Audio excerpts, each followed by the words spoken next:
तो बच्चों आज हम लोग लेकर के आ गए हैं बहुत इंपॉर्टेंट टॉपिक जिसका नाम है लाइट रिफ्लेक्शन और रिफ्रैक्शन। ये चैप्टर हम लोग स्टार्ट करने से पहले जो बेसिक है उसको पहले पढ़ेंगे, जहां से आप लोगों का कॉन्सेप्ट बनेगा। तो आइए हम लोग देखते हैं सबसे पहले चैप्टर स्टार्ट करने से पहले कि लाइट क्या होती है। लाइट क्या है? आप में से बहुत सारे बच्चों को पता होगा कि light is a form of energy, form of energy. और एक अलग डेफिनेशन क्या होता है लाइट का? Light is a electromagnetic wave, electromagnetic wave which causes sensation to enable a object। अगर आप मेरा ये क्लास इसलिए देख पा रहे हैं क्योंकि लाइट है, विदाउट लाइट हम लोग किसी भी ऑब्जेक्ट को नहीं देख सकते हैं। लाइट एक फॉर्म ऑफ एनर्जी होता है। लाइट एक इलेक्ट्रोमैग्नेटिक वेव है। इलेक्ट्रोमैग्नेटिक वेव का मतलब होता है इलेक्ट्रोमैग्नेटिक वेव, या फिर हम लोग एक इसका अलग नाम से भी जानते हैं जिसको ट्रांसवर्स वेव बोलते हैं। और आप लोगों ने क्लास 9 में वेव चैप्टर में पढ़ा होगा कि जब साउंड आप लोगों ने पढ़ा होगा तो वहां पर आप लोगों ने ट्रांसवर्स वेव और लॉन्गिट्यूडनल वेव के बारे में पढ़ा होगा। लॉन्गिट्यूडनल वेव जो कि साउंड वेव था, जिसको ट्रैवल करने के लिए मीडियम की आवश्यकता होती है। वहीं जो लाइट है एक ट्रांसवर्स वेव है। कैसा वेव्स होता है? ट्रांसवर्स वेव, जिसको मीडियम की आवश्यकता क्या होती है? नहीं, जिसको मीडियम की आवश्यकता नहीं होती है। इस ब्रह्मांड में सबसे तेजी से ट्रेवल करने वाली कोई चीज है तो वो है लाइट। ठीक है, कितना इसका स्पीड होता है? स्पीड ऑफ लाइट जो होती है, स्पीड ऑफ लाइट जो होती है जिसको हम लोग c से डिनोट करते हैं, उसका वैल्यू होता है 3 × 10⁸ मीटर पर सेकेंड। इससे फास्ट दुनिया में कोई भी चीज ट्रेवल नहीं कर सकती है। ठीक है, अब हम लोग इसके कुछ प्रॉपर्टीज के बारे में शो करते हैं। जैसे कि बच्चों आप में से भी बहुत लोगों का, आप लोग जो बच्चे हैं उन लोगों का भी डुअल प्रॉपर्टीज होगा। घर में आप लोग सीधे बनते होंगे और बाहर दोस्तों के साथ रहते होंगे तो आपका बिहेवियर कुछ अलग रहता होगा। उसी तरह से इस लाइट का भी दो बिहेवियर है। क्या है? जिसको हम लोग बोलते हैं डुअल नेचर ऑफ लाइट। क्या बोलते हैं? Dual nature of light. एक तो होता है पार्टिकल नेचर, दूसरा होता है वेव नेचर। दूसरा जो होता है वो क्या होता है? Wave nature. जैसे कि आप लोग अपने मम्मी पापा के पास बैठते हैं कॉपी कलम लेकर के तो बहुत ही अच्छा बच्चा बन जाते हैं, लेकिन दोस्तों के साथ रहते हैं तो एकदम हुड़दंग करते हैं, यहाँ वहाँ घूमने चले जाते हैं। उसी तरह से इस लाइट का भी दो नेचर है। क्या क्या है? एक पार्टिकल नेचर और एक वेव नेचर। देखो ब्रह्मांड में सबसे तेज ट्रेवल करने वाली क्या चीज होती है? स्पीड। किसकी स्पीड? लाइट की स्पीड। कितना वैल्यू? 3 × 10⁸ मीटर पर सेकेंड। लाइट क्या है? एक फॉर्म ऑफ एनर्जी है जिसकी वजह से हम लोग किसी भी ऑब्जेक्ट को देख पाते हैं। क्या नेचर है? दो नेचर होता है। जो कि पार्टिकल नेचर हम लोगों को किसने बताया था? पार्टिकल नेचर हम लोग न्यूटन कॉर्पस्कुलस थ्योरी से हम लोग जाने थे। तो 12 में आप लोग इस वेव नेचर पर एक्सपेरिमेंट कीजिएगा जिसका नाम होता है YDSE। इसका फुल फॉर्म होता है यंग्स डबल स्लिट एक्सपेरिमेंट। तो अब हम लोग जानते हैं, जब डुअल नेचर हम लोग जान लिए कि क्या होता है, उसके बाद इसकी कुछ प्रॉपर्टीज होती है। बच्चों देखो, मैं आपको सजेस्ट करूंगा कि मैं जैसे जैसे लिखते जा रहा हूं आप लोग भी पेन पेपर लेकर के साथ में बैठिए और लिखना शुरू कीजिए। जब तक आप लोग खुद से नहीं लिखेंगे तब तक आप लोगों का प्रैक्टिस नहीं होगा, कॉन्सेप्ट बिल्ड नहीं होगा। ठीक है, तो आइए हम लोग सबसे पहला प्रॉपर्टी जो लाइट होता है उसका हम लोग जानते हैं। Light it always travel in a straight line। Light जो है ऑलवेज ट्रेवल करता है स्ट्रेट लाइन में, ठीक है। इसीलिए फिजिक्स में इसके लिए एक वर्ड निकाला गया जिसको हम लोग, आप लोग फिजिक्स क्लास 11 में भी जाइएगा तो रेक्टिलिनियर प्रोपगेशन ऑफ मोशन पढ़िएगा। यहाँ पर भी एक हम लोग लिख सकते हैं जिसको हम लोग बोलते हैं रेक्टिलिनियर प्रोपगेशन ऑफ लाइट। इसको हम लोग क्या एक नाम और से बोल सकते हैं, rectilinear propagation of light. Light का जो मोशन है वो लाइट जो है ऑलवेज ट्रेवल करता है इन ए स्ट्रेट लाइन। पहला प्रॉपर्टी ये है। दूसरा जो इसका प्रॉपर्टी है, ये दुनिया में सबसे फास्ट ट्रेवल करने वाली ऑब्जेक्ट मतलब चीज बोल सकते हैं। जैसे कि स्पीड ऑफ लाइट आप लोगों ने देखा था कितना था, 3 × 10⁸ मीटर पर second. Speed of light is faster than speed of sound. जो साउंड की स्पीड होती है उससे ज़्यादा ये ट्रैवल फास्ट है इसकी स्पीड, ठीक है। एक तो ये है। दूसरी बात, तीसरा पॉइंट में हम लोग क्या लिख सकते हैं लाइट का।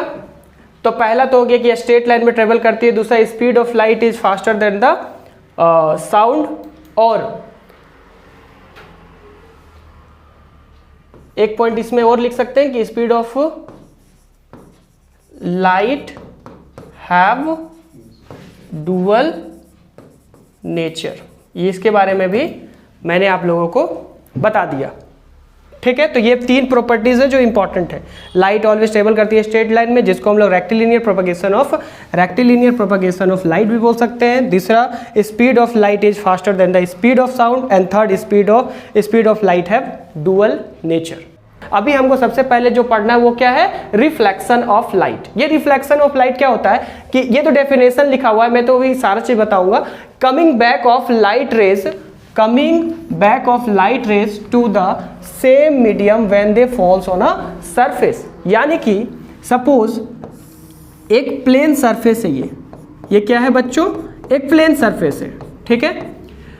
ये मान लेते हैं कि सन है हमारा, और ये सन से क्या हो रहा है, रे ऑफ लाइट आ रहा है। रे ऑफ लाइट आ करके इस प्लेन सरफेस से टकराया और यहां से लाइट क्या होगी, रिफ्लेक्ट हो गई। तो ये जो लाइट आ रहा है इसको हम लोग बोलते हैं इंसिडेंट रे। क्या बोलते हैं इसको हम लोग, इंसिडेंट रे। ये जो लाइट रिफ्लेक्ट कर रही है इसको हम लोग बोलते हैं रिफ्लेक्टेड रे। और इन दोनों का एंगल पता करने के लिए हम लोग क्या करना पड़ता है, एक परपेंडिकुलर या नॉर्मल ड्रॉ करना होता है। नॉर्मल जो होता है या परपेंडिकुलर, इसको हम लोग मैथ में बोलते हैं और यहां हम लोग बोलते हैं normal. Normal is always perpendicular to the surface, ठीक है। तो यहां से तुमको 2 एंगल मिल जाएगा। पहला एंगल क्या होगा, ये जो एंगल बन रहा है इंसिडेंट, उसको हम लोग बोलते हैं एंगल आई। ये जो एंगल बन रहा है उसको हम लोग बोलते हैं एंगल आर। यानी एंगल आई क्या है, तो हम लोग बोलते हैं angle of incidence. Angle of incidence. Angle R क्या है, एंगल आर है एंगल ऑफ रिफ्लेक्शन। बहुत ही ईजी है, ये बुक में पढ़ोगे तो दिमाग खराब हो जाएगा। लेकिन क्या कुछ है, एक लाइट रे आ रही है और जहां पर ये इंसिडेंट हुआ, इस पॉइंट को हम लोग बोलते हैं पॉइंट ऑफ इंसिडेंस। क्या बोलते हैं, point of incident. Point of incident बोलते हैं। जो 2 मीडियम को अब आगे अगर हम लोग रिफ्लेक्शन में पढ़ेंगे तो जो 2 मीडियम को बांट दे उसको हम लोग बोलते हैं इंटरफेस। इसी को हम लोग इंटरफेस बोल दिए, कुछ ज्यादा नहीं है, ठीक है। तो एंगल आई है एंगल ऑफ इंसिडेंट और एंगल आर यहां पर आ जाता है एंगल ऑफ रिफ्लेक्शन, ठीक है। देखो जिस मीडियम से लाइट आई थी, यानी कि ये मीडियम था एयर, ये मीडियम एयर या वैक्यूम था, ठीक है। तो लाइट भी उसी मीडियम में वापस लौट गई। इसी फेनोमिना को हम लोग बोलते हैं रिफ्लेक्शन ऑफ लाइट। तो अब हम लोग उसके कुछ नियम के बारे में पढ़ते हैं, जिसको हम लोग के किस नाम से जानते हैं, लॉज ऑफ रिफ्लेक्शन, ठीक है। पहला लॉ क्या बोलता है, पहला लॉ बोलता है कि जो एंगल ऑफ इंसिडेंस है वो इक्वल होता है एंगल ऑफ रिफ्लेक्शन का। एंगल ऑफ इंसिडेंट किसके बराबर होगा, एंगल ऑफ रिफ्लेक्शन। पहला लॉ क्या है, यहाँ पर मैंने लिख दिया वैसे भी कि जो एंगल ऑफ इंसिडेंट है वो बराबर होता है एंगल ऑफ रिफ्लेक्शन का। यानी कि अगर हम यहाँ पर एक प्लेन सरफेस बनाए, यहाँ पर, और एक इंसिडेंट रे, इसको क्या बोलते हैं, इसको हम लोग बोलते हैं इंसिडेंट रे, इसको बोलते हैं पॉइंट ऑफ इंसिडेंट। यहाँ से लाइट रिफ्लेक्ट हो गया, यहाँ से हम लोग क्या करते हैं, एक नॉर्मल ड्रॉ करते हैं।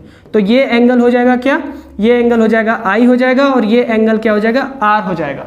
ठीक है, तो एंगल जो है यहाँ पर क्या बोला कि एंगल ऑफ इंसिडेंट इक्वल होगा किसका, एंगल ऑफ रिफ्लेक्शन का। यानी कि अगर एंगल ऑफ इंसिडेंट यहाँ 30 डिग्री हो तो एंगल ऑफ रिफ्लेक्शन भी कितना होगा, 30 डिग्री होगा। अगर एंगल ऑफ इंसिडेंट 45 डिग्री पर हो तो एंगल ऑफ रिफ्लेक्शन भी 45 डिग्री होगा।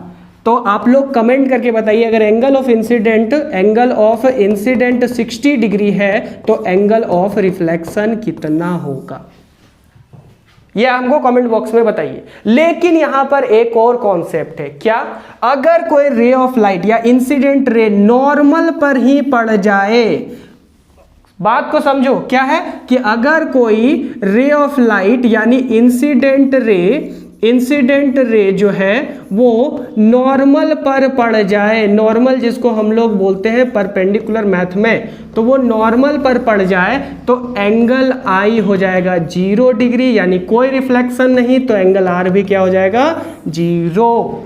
तो हम लोग क्या समझ रहे हैं कि अगर कोई रे ऑफ लाइट डायरेक्ट नॉर्मल पर पड़ जाए तो ना ही रिफ्लेक्शन होता है और ना ही रिफ्रैक्शन होता है। दोनों बात ही बता देता हूं, ना ही यहां पर रिफ्लेक्शन होगा और ना ही रिफ्रैक्शन होगा, ये पूरा का पूरा। और एक बात, ये जितना भी पीपीटी में लेकर के आया हूं इसको मैं टेलीग्राम चैनल पर जो यूट्यूब चैनल के जो डिस्क्रिप्शन बॉक्स होगा उसमें मैं इसको पिन कर दूंगा, तो आप लोगों को ज़्यादा तकलीफ करने की जरूरत नहीं है, क्योंकि यहाँ से जो भी है कि आप हड़बड़ा रहे हैं मैं पार कर दे रहा हूँ। ठीक है, अगर आपको समझ में ना आता हो तो एक बार रिमाइंड करके आप पीछे वीडियो देख सकते हैं, फिर से आप नोट्स बनाइए। मेरा सिंपल सा होता है, मैं इसलिए इसको लाया हूं क्योंकि आप लोगों को अच्छा से अंडरस्टैंडिंग हो सके। लेकिन मेरा हमेशा से मानना होता है कि जब हम लोग खुद कॉपी पेन लेकर के बैठते हैं तो कॉन्सेप्ट और अच्छा से क्लियर होता है। तो आप लोग लिखना भी साथ साथ में जारी रखिए। ठीक है, तो ये हुआ हम लोगों का रिफ्लेक्शन, लॉज ऑफ रिफ्लेक्शन। पहला लॉ क्या है कि जो एंगल ऑफ इंसिडेंस है वो बराबर होता है एंगल ऑफ रिफ्लेक्शन, यानी एंगल ऑफ इंसिडेंट 30 डिग्री तो एंगल ऑफ रिफ्लेक्शन भी 30, 45 हो तो 45। यहां पर आप लोगों को कमेंट करके बताना है। ठीक है, अगर कोई ray of incident ray normal पर पड़ जाए तो एंगल ऑफ रिफ्लेक्शन भी 0 डिग्री होता है। ठीक है, दूसरा लॉ क्या बोलता है कि जो इंसिडेंट रे है normal at the point of incident, point of incident किसको बोलते हैं, इसको बोलते हैं पॉइंट ऑफ इंसिडेंट। ठीक है, आर reflected ray all lie in the same plane. देखो इस एक ही प्लेन पर इंसिडेंट रे भी है, रिफ्लेक्टेड रे भी है, और पॉइंट ऑफ, इसको हम लोग क्या बोलते हैं, इसको हम लोग बोलते हैं पॉइंट ऑफ इंसिडेंट। तीनों एक ही प्लेन पर है, ये होता है हमारा सेकेंड लॉ। ठीक है, पहला लॉ क्या है कि एंगल ऑफ इंसिडेंट बराबर होगा एंगल ऑफ रिफ्लेक्शन का। दूसरा, incident ray normal at the point and reflected ray all lie in the same plane. तो लॉज ऑफ रिफ्लेक्शन पढ़ने के बाद अब हम लोग जो टॉपिक पर बात करने वाले हैं वो है स्फेरिकल मिरर। ठीक है, तो सबसे पहले हम कुछ बेसिक कॉन्सेप्ट बताएंगे, ये पूरा का पूरा नहीं बताएंगे। ठीक है, मैं इसे ढक देता हूं, ये पूरा का पूरा भी नहीं पढ़ना। क्या पढ़ना है, देखो ये मिरर बनाया कैसे जाता है। ठीक है, मिरर एक तो स्फेरिकल, देखो मिरर दो तरह का हो सकता है, ऐसे तो मिरर बहुत तरह के हो सकते हैं, लेकिन मेनली अभी हम लोग दो तरह का बात करते हैं। एक को हम लोग बोलते हैं प्लेन मिरर और दूसरा को हम लोग बोलते हैं स्फेरिकल मिरर। स्फेरिकल मिरर में भी मेनली हम लोग दो मिरर के बारे में बात करेंगे। एक तो होगा कॉनकेव मिरर और एक होगा कॉन्वेक्स मिरर।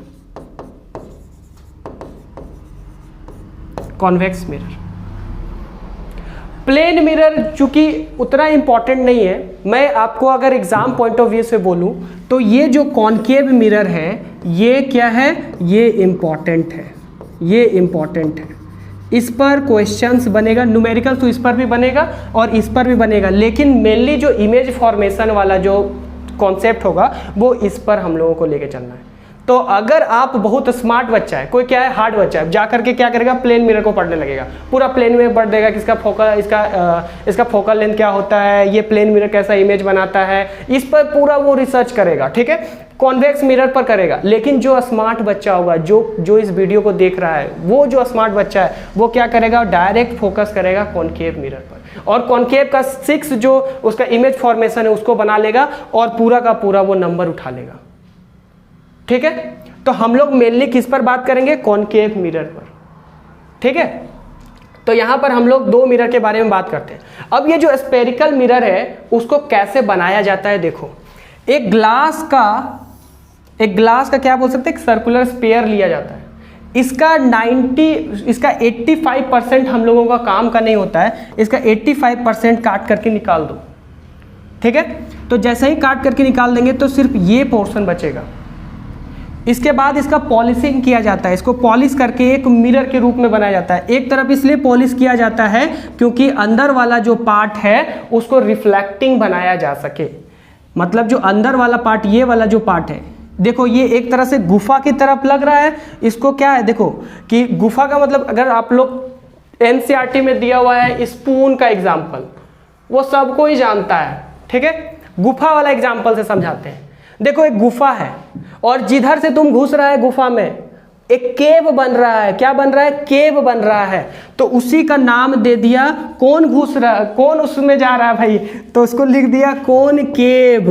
कौन जा रहा है, तुम जा रहा है, तो कौन केव, यानी जिधर से लाइट रे अंदर जाए उसको बोलते हैं कॉनकेव। ठीक है, ठीक है, तो कॉनकेव ये सिंपल सा भी हम लोग समझे। ये क्या कर दिए हम लोग, पॉलिश कर दिए। क्यों पॉलिश किए, क्योंकि अंदर वाला जो भाग है उसको हम लोग रिफ्लेक्टिंग बना सके। पहला तो ये हुआ। एक क्या होता है, चम्मच खाते हो तो उसका जो ऊपर वाला भाग है जिसका कोई इस्तेमाल नहीं है, जिसको हम लोग बोलते हैं bulging portion of the spoon, जो कि उभरा हुआ रहता है, अंदर हम लोग इसका क्या कर दिए, अंदर हम लोग इसका पॉलिश कर दिए। तो ये वाला जो भाग है, ऊपर वाला जो भाग है, यानी गुफा ऐसा था ना, तो तुम अंदर जा रहा था। अब गुफा को ऐसे मोड़ दें तो तुम क्या कर पाओगे, घुस पाओगे क्या, तो तुम भी नहीं घुस पाओगे। तो कॉन्वेक्स, उसी को हम लोग क्या बोलते हैं, कॉन्वेक्स मिरर। क्योंकि मिरर की बात हो रही है तो इसको हम लोग कॉनकेव मिरर बोलेंगे और इसको हम लोग कॉन्वेक्स मिरर बोलेंगे। ठीक, अब हम लोग स्फेरिकल मिरर का कंपोनेंट्स के बारे में डेफिनेशन बाद में देखेंगे। पहले हम लोग देखते हैं स्फेरिकल मिरर पहले बना लिए। ठीक है, स्फेरिकल मिरर में भी कौन सा मिरर का पहले बात कर रहे हैं, कॉनकेव मिरर। कौन सा मिरर, कॉनकेव मिरर। कॉनकेव, अगर हम लोग इसको अच्छा से समझें तो एनसीईआरटी में तो तुमको स्पून का एग्जाम्पल दिया होगा, चम्मच का एग्जाम्पल। जो अंदर वाला भाग है उसको हम लोग कॉनकेव मिरर बोलेंगे, जो उसका बल्जिंग पोर्शन होगा उसको कॉन्वेक्स बोलेंगे। इसका एक सरफेस को क्या कर दिए हम लोग, पॉलिश कर दिए। पॉलिश क्यों किए, क्योंकि अंदर वाला जो पार्ट है इस कॉनकेव मिरर का उसको रिफ्लेक्टिंग बनाया जा सके। ठीक है, देखो ये पूरा का पूरा पहले क्या था, पूरा का पूरा पहले स्पेयर था, और क्या बताएं कि 80% काट के निकाले, पॉलिश किए, इसको एक मिरर में बदल दिए। ठीक है, जो 2 भागों में इस मिरर को बांटा है उसको हम लोग बोलते हैं पी। अभी बता, ये पी क्या है, पी है पोल। एक स्पेयर है तो उसका क्या होगा, सी, जिसको हम लोग बोलते हैं क्या है, सेंटर ऑफ कर्वेचर। क्या बोलते हैं, सेंटर ऑफ कर्वेचर।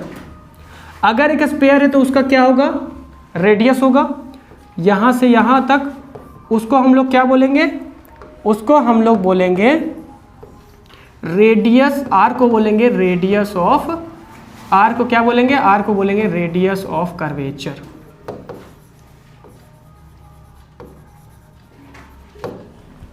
ठीक है, इस पॉइंट को पोल बोल दिए, इसको सेंटर ऑफ कर्वेचर बोल दिए।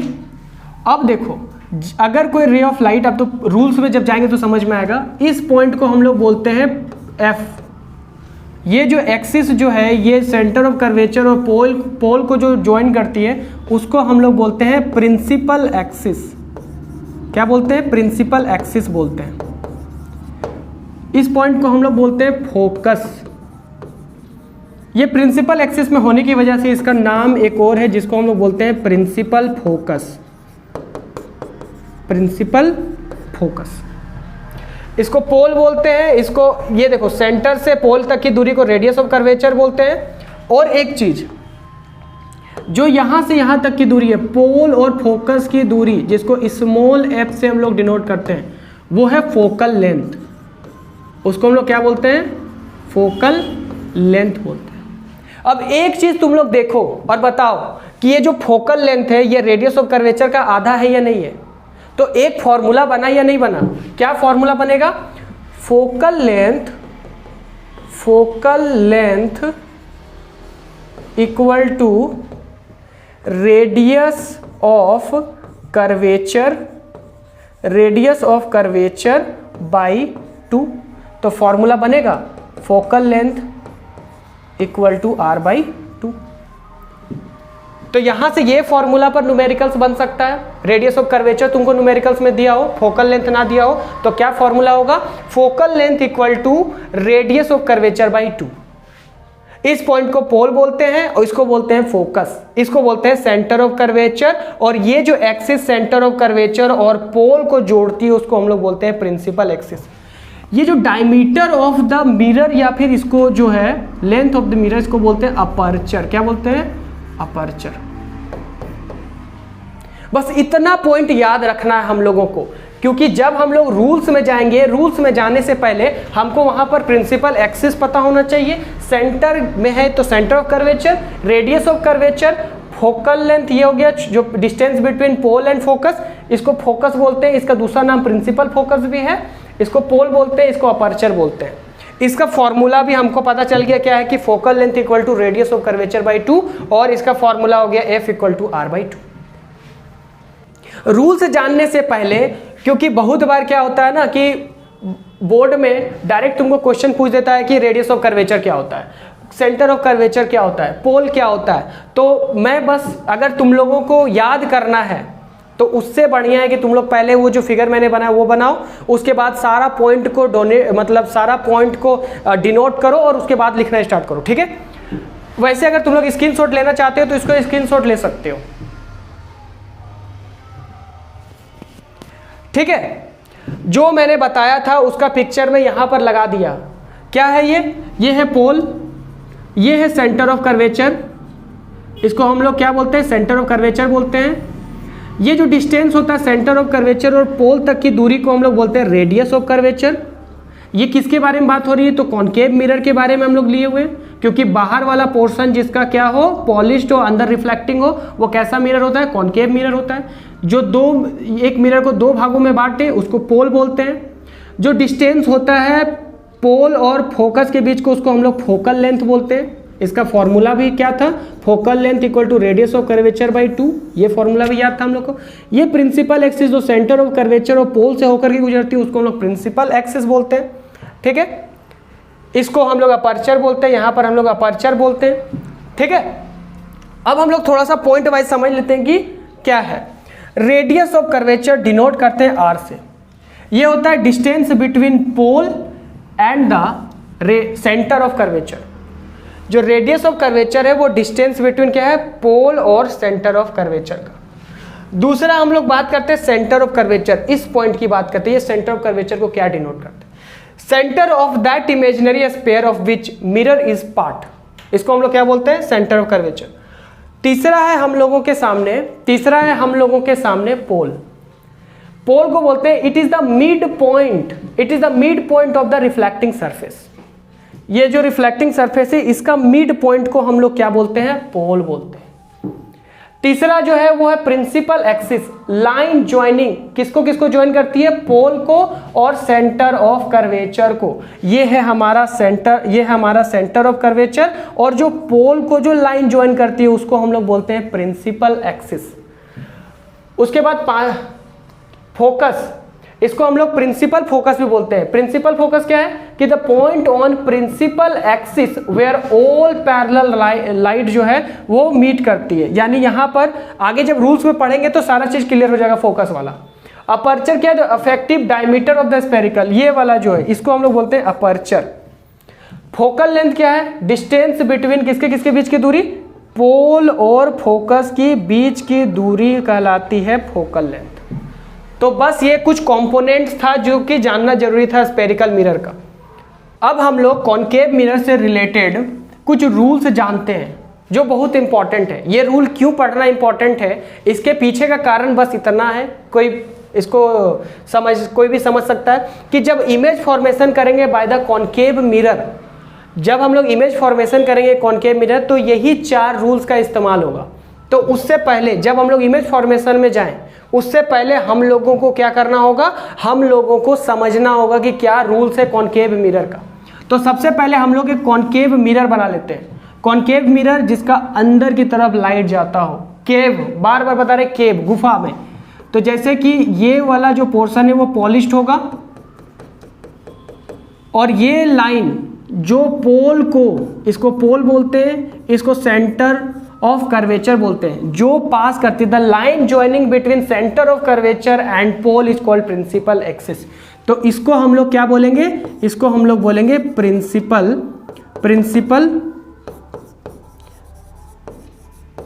प्रिंसिपल एक्सिस बोलते हैं इसको। ठीक है। पहला रूल क्या है, बोलता है कि अगर कोई रे ऑफ लाइट, यहां पर लिख देते हैं, समझ में आएगा, अगर कोई रे ऑफ लाइट पैरेलल हो प्रिंसिपल एक्सिस का, तो वह फोकस से पास करती है। ठीक है। अगर कोई रे ऑफ लाइट किसका पैरेलल हो, अगर कोई रे ऑफ लाइट इस प्रिंसिपल एक्सिस का पैरेलल हो, ये है क्या, ये प्रिंसिपल एक्सिस का है, ये प्रिंसिपल एक्सिस है और इसका पैरेलल है एक रे ऑफ लाइट, तो वो आगे जा करके एक पॉइंट से गुजरती है जिसको हम लोग बोलते हैं फोकस। अब हम लोग समझते हैं रूल नंबर 2। रूल नंबर 2 क्या है, फिर से एक कॉनकेव मिरर बनाओ, ये हो गया हमारा पोल, ये हो गया सेंटर ऑफ कर्वेचर, और ये हमारा हो गया फोकस। अब दूसरा रूल क्या बोलता है कि अगर कोई रे ऑफ लाइट जो है वो फोकस से गुजरती है, तो आगे जाकर के वो क्या हो जाती है, प्रिंसिपल एक्सिस का पैरेलल हो जाएगा। पहला रूल क्या था कि if a ray of light is parallel to the principal axis it passes through the focus, and अगर कोई रे ऑफ लाइट जो है अगर फोकस से में ही पड़ गया तो वो आगे जाकर के क्या हो जाएगा, प्रिंसिपल एक्सिस का पैरेलल हो जाएगा। ये रूल नंबर 2 है। थर्ड रूल को जानते हैं। थर्ड रूल में क्या है कि फिर से अगर हम लोग इसको एक बनाए कॉनकेव मिरर, और मैं क्या करूंगा ना कि चारों रूल को मैं एक साथ बना करके दिखा दूंगा। पहले 1 बाय 1 सारे रूल को दिखाता हूं, फिर उसके बाद क्या करेंगे हम लोग कि एक ही कॉनकेव मिरर में चारों रूल बता देंगे, जिससे आप लोगों का कॉन्सेप्ट क्लियर हो जाएगा। ठीक है, कि बार बार फिर आपको ऐसे पलट के देखना ना पड़े, एक ही में आपका चारों रूल रहेगा। फिर से हम लोग क्या करेंगे, एक पोल बनाएंगे। ये हमारा अभी तक तो एक्सपर्ट हो गया होगा, इसको क्या बोलते हैं, फोकस बोलते हैं, इसको हम लोग बोलते हैं सेंटर ऑफ कर्वेचर। ठीक है।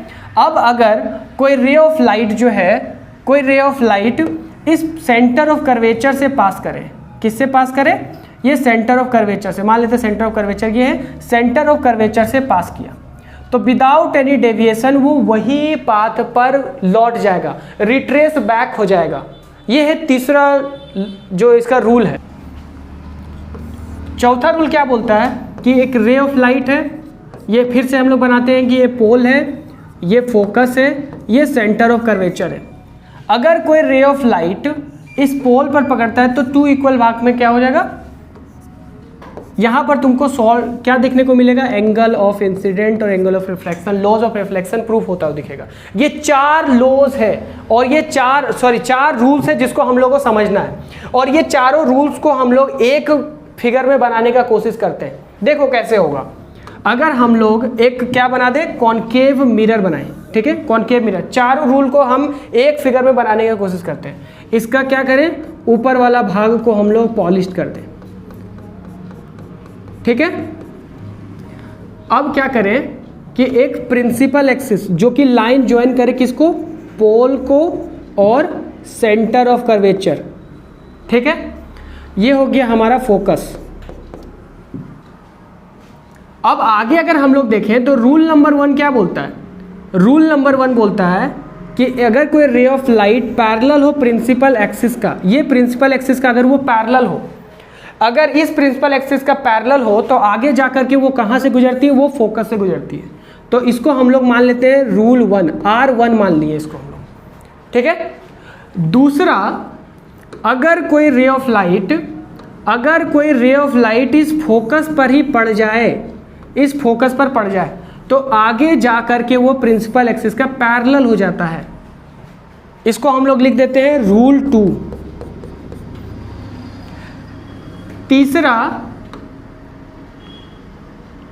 तीसरा क्या होगा कि अगर कोई रे ऑफ लाइट इस सेंटर ऑफ कर्वेचर से पास हो तो वो उसी पाथ पर रिट्रेस बैक हो जाएगा। तो इसको हम लोग लिख देते हैं रूल नंबर 3। चौथा क्या था? चौथा रूल था कि अगर कोई रे ऑफ लाइट इस पोल पर पड़े तो वो कुछ ऐसा देखने को मिलता था। ये था हमारा रूल नंबर 4। तो ये चारों रूल हमको पता होना चाहिए। अगर कोई रे of light, rule number 1, ray of light is parallel to the principal axis, आगे जाकर के वो फोकस से गुजरती है। दूसरा, अगर कोई रे ऑफ लाइट फोकस पर पड़ जाए तो आगे जाकर के वो प्रिंसिपल एक्सिस का पैरेलल हो जाएगा। अगर कोई रे of light centre of curvature से पास हो तो विदाउट क्या होगा कि वही पाथ पर रिट्रेस बैक हो जाएगा, जिस पाथ से आया था उधर ही घूम जाएगा। चौथा क्या होगा? अगर पोल पर पड़ा तो क्या होगा? यहाँ पर तुमको रिफ्रैक्शन दिखने को मिला और यहाँ पर क्या होगा? 2 इक्वल भाग में बट गया। देखो हर जगह तुमको लॉज ऑफ रिफ्लेक्शन प्रूफ होता हुआ दिख रहा है, लागू होता हुआ दिख रहा है। यहाँ पर अगर देखें तो ये एंगल I और ये एंगल R बन रहा है। अगर तुमको यहाँ पर एंगल ऑफ रिफ्लेक्शन देखना है तो तुमको यहाँ पर एक परपेंडिकुलर ड्रॉ करना होगा, जहाँ से तुमको एंगल I और यहाँ पर एंगल R देखने को मिलेगा। तो ये 4 रूल्स तुमको याद होना चाहिए। ये 4 रूल्स अगर याद होगा तब जाकर के तुम्हारा जो इमेज फॉर्मेशन वाला कॉन्सेप्ट है वो बहुत अच्छा से हो पाएगा। और कोई बहुत बड़ी बात नहीं है इसको याद करना, बस तुमको इस लेक्चर के बाद ही सारा चीज़ होगा। ये लेक्चर देख लिया, उसके बाद अब तुमको डायरेक्ट जाकर के कॉपी पेन उठाओ और इसका इमेज फॉर्मेशन खुद से करने का कोशिश, ठीक है। अगर यूज ऑफ कॉन्केव मिरर की बात करें तो इसका इस्तेमाल सेविंग मिरर के तौर पर होता है। सेविंग मिरर, जैसे कि हम लोग गाड़ी बनाते हैं तो जिस मिरर का इस्तेमाल होता है वो सेविंग मिरर। जैसे कि लड़की लोग, जैसे ब्यूटी पार्लर में तुम अगर देखेगा तो तुम्हारा लिपस्टिक वगैरह जो लड़की लोग लगाती है तो किस मिरर से होता है भाई? वो सेविंग मिरर है। सेविंग मिरर नाम नहीं, मतलब वो जो कॉन्केव मिरर का इस्तेमाल होता है, ठीक है। दूसरा, टॉर्च में इस्तेमाल होता है। तीसरा, डेंटिस्ट, जो तुम अगर डेंटिस्ट के पास जाओ, जब तुम्हारा दांत सड़ जाता होगा, भगवान ना करे किसी का दांत सड़े, लेकिन अगर सड़ जाता है तो डेंटिस्ट के पास हम लोग जाते हैं, तो वो दांत चेक किस मिरर से करता है? वो कॉन्केव मिरर से करता है। किस मिरर से करता है? कॉन्केव मिरर से करता है। ये दिख रहा होगा तुमको कि एक फिगर है जिसमें से एक मिरर दिख रहा है जो कि कौन सा मिरर है? कॉन्केव मिरर है। तो पहला क्या होगा? सेविंग मिरर में, टॉर्च में, तीसरा डेंटिस्ट, और चौथा सोलर फर्नेस में इसका इस्तेमाल होता है। ये दिख रहा होगा सोलर फर्नेस। तो 4 हम लोग यूज देख लिए किसका? कॉन्केव मिरर का। आज का हम लोगों का लास्ट बस टॉपिक है, वो है हम लोगों का यूजेज ऑफ कॉन्वेक्स मिरर, ठीक है। तो इसका यूज कहाँ है? तो रेयर व्यू मिरर में इसका इस्तेमाल होता है। गाड़ी का जो साइड में लगा हुआ होता है, यहाँ पर पिक्चर है, ठीक है। और दूसरा इसका यूज होता है ये स्कूल का जो फ्रंट बड़ा जो देखते हैं हम लोग, ये जो मिरर है वो हम लोग गार्डन में भी देखते हैं, ठीक है। तो big convex mirrors are used in front of schools, building, shops में और गार्डन्स वगैरह में भी देखते हैं, ठीक है। एक सिक्योरिटी मिरर की तरह भी ये काम करता है, ठीक है। तो इसको हम लोग एक सिक्योरिटी मिरर भी बोला जाता है। होप आपको ये वीडियो अच्छा लगा होगा। अगर आपको जरा सा भी ये वीडियो अच्छा लगे या फिर इससे आप लोगों को कुछ फायदा हुआ हो और अगर आपको लगे कि हाँ यहाँ से क्वेश्चन बन सकता है, तो प्लीज़ आप लोग इस यूट्यूब चैनल को सब्सक्राइब करें, ज़्यादा से ज़्यादा लोगों तक शेयर करें, ठीक है। और साथ में आप लोगों का जो कमेंट है वो हम लोगों के लिए बहुत इंपॉर्टेंट है। तो अगर आपको और भी नए वीडियोस में टॉपिक चाहिए, जैसे कि अगर आप लोगों को कोई ऐसा टॉपिक है जो बहुत हार्ड लगता है, तो आप लोग हमें कमेंट बॉक्स में कमेंट करके बोल सकते हैं कि इस पर हमको वीडियो चाहिए, ठीक है। आई होप आप लोगों को अच्छा लगा हो। जय हिंद।